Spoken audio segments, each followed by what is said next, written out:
নিয়ে তারপর ভুঁড়িটি রান্না করতে পারেন।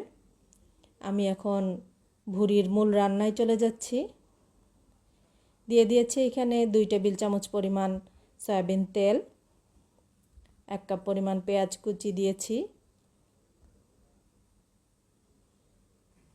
পেঁয়াজটি হালকা ব্রাউন হয়ে আসলে আদা বাটা রসুন বাটা দিয়েছি।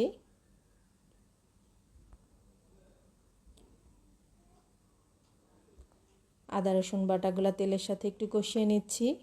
দিয়ে দিচ্ছি স্বাদ মতো লবণ। যেহেতু ভুঁড়ি জাল করার সময় আমি সামান্য পরিমাণে লবণ দিয়েছিলাম, সেহেতু লবণটা আপনারা পরিমাণ মতো বুঝে দিবেন।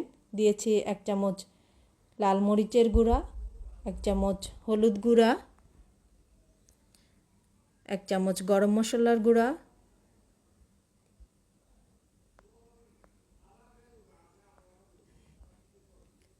সামান্য পরিমাণে পানি দিয়ে আস্তে আস্তে মশলাটিকে কষিয়ে নিব।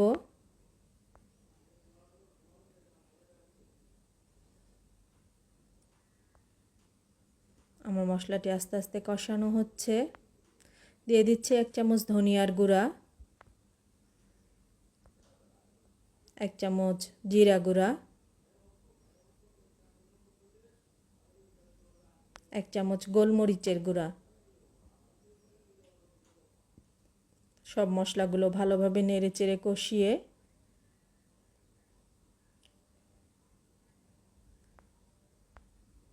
মশলার পানিটি শুকানো পর্যন্ত অপেক্ষা করছি। এই পর্যায়ে আমি যে ভুঁড়িটি জাল করে রেখেছিলাম 2 দিন, যেহেতু ভুঁড়ি একটু শক্ত থাকে রান্নার পরে, এই জন্য আমি এটিকে আগে থেকে একটু জাল করে নিয়েছি, অর্ধেক সিদ্ধ করে নিয়েছি। আর এখন মশলার সাথে ভুঁড়িটিকে কষিয়ে কষিয়ে রান্না করব।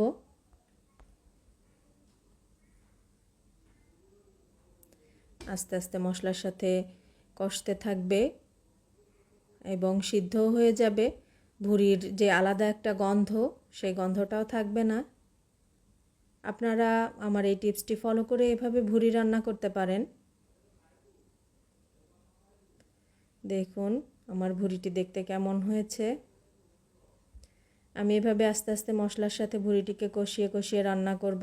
মাঝে মাঝে নেড়ে দিচ্ছি যেন লেগে না যায়। আমি আজকের ভুঁড়িটি আলু দিয়ে রান্না করব। এরকম ছোট ছোট করে কিউব করে আলু কেটে নিয়েছি এবং এই আলুগুলো আমি ভুঁড়ির সাথে অ্যাড করে দিচ্ছি।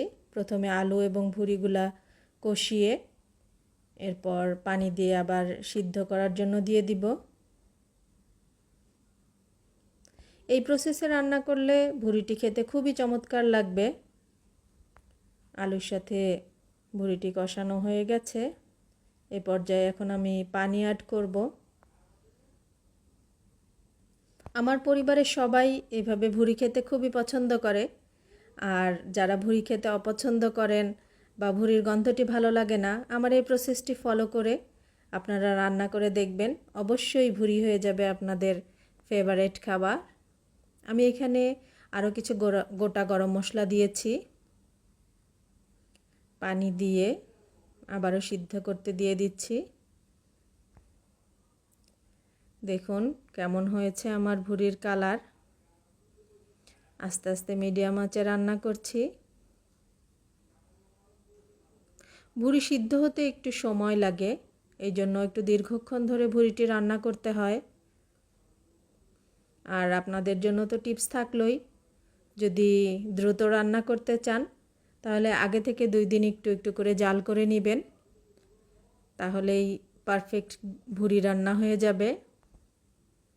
দেখুন কতটা চমৎকার কালার এসেছে।